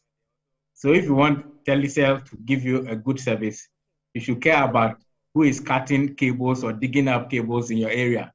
Sometimes the construction firms, they go digging up cables because fiber is just light passing through a pipe. Because it doesn't shock you. If it was electricity, they would have been careful. But they end up cutting these cables, and these cables is very expensive, even joining it when it's cut. Sometimes they have to lay a new cable altogether because you don't want a break in the transmission. Isn't it because of how? Isn't it because of how our plan of development itself is just jumbled up? Everybody is doing their own thing. I mean, this goes right. So some other countries, what they do is that when they are constructing roads, they put in empty pipes for water, for electricity, for fiber. Mm-hmm. So when the Telecel is going to lay a cable, it knows every 100 meters there's a fiber cable pipe that I can just put my thing through, mm-hmm. and they've laid it already. Mm-hmm. It's not that now we're going to dig up a road, cut through the road and all that to lay a fiber cable.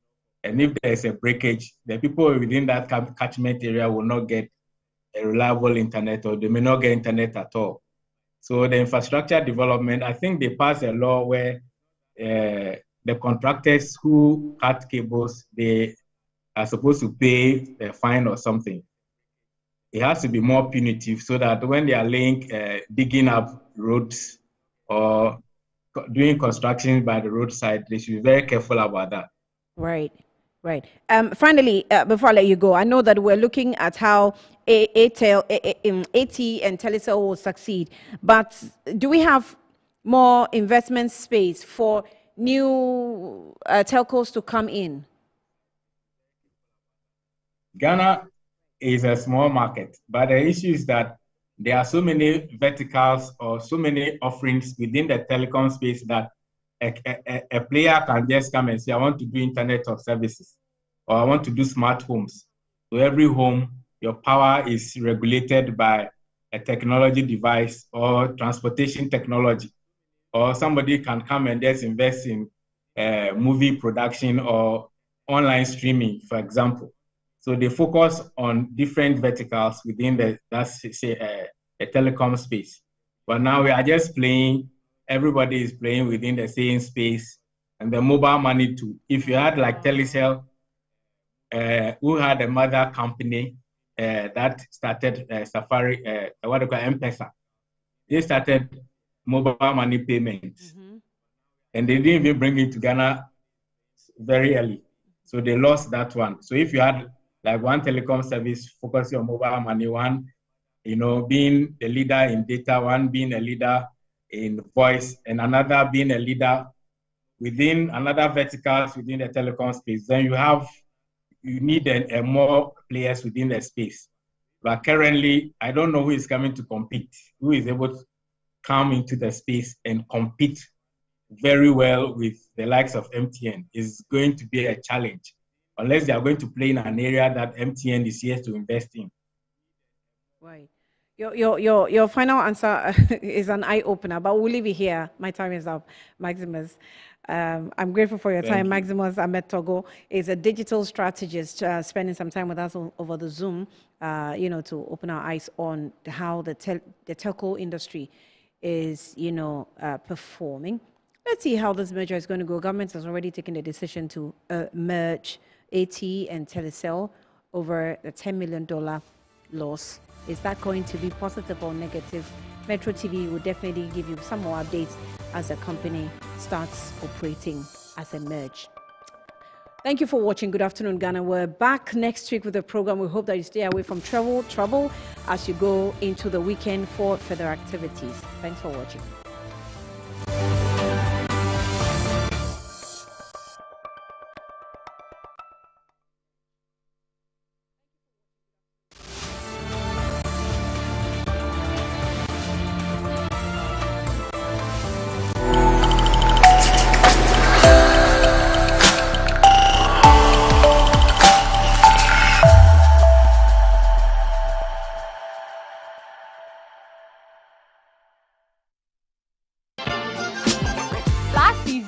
Brought to you the hottest trending music videos, insightful interviews with your favorite celebrities and some dance moves. We also got your favorite celebrity talking about their deep